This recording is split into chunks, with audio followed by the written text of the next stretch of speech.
आखाती देशांमध्ये सुरू असलेला युद्धाचा परिणाम जर आपण पाहिला तर सर्वसामान्यांपर्यंत येऊन ठेपलेला आहे। सिलेंडरसाठी जे आहे ते मोठ्या प्रमाणावर मारामार होत असल्याचं देखील समोर आलेलं आहे।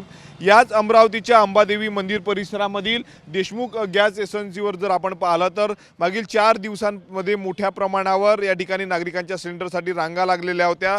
साधारणतः सकाळी 7 वाजतापासून लांबलचक अशी रांग लागत होती, परंतु आता जर आपण पाहिलं तर गर्दी जी आहे ती या ठिकाणची ओसरलेली आहे।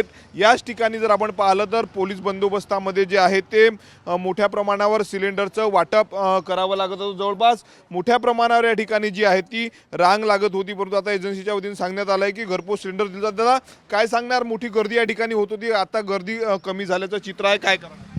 पूर्ण स्टॉक पूर्ण अवेलेबल झालेला आहे स्टॉक, गर्दी कमी होत चालली आता। आणि हे पॅनिक नका हो का सिलेंडर भेटणार नाही, भरपूर स्टॉक आलेला आहे। रोजचा जो स्टॉक येते तेवढा वाटप चालूच आहे। घरपोच तुम्ही आता सिलेंडर देताय काय? काही नागरिकमध्ये की 8-10 दिवस झाले सिलेंडर मिळाले? घरपोचच येऊन आले सगळे, 1250-1300 सिलेंडर घरपोच जाते, 200-250 इकडनं जाते। इथं का वाटप होतं?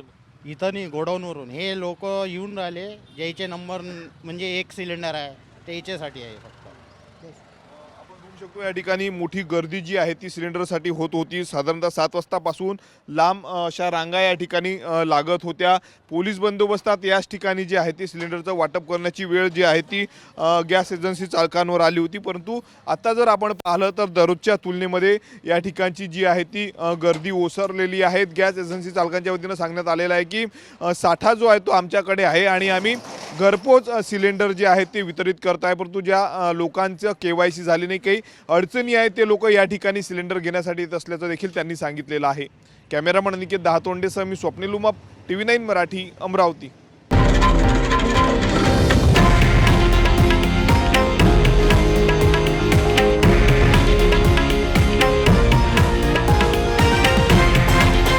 हे आहे देशातील नंबर 1 न्यूज नेटवर्क आणि आपण पाहत आहात TV9 मराठी, एकमेव।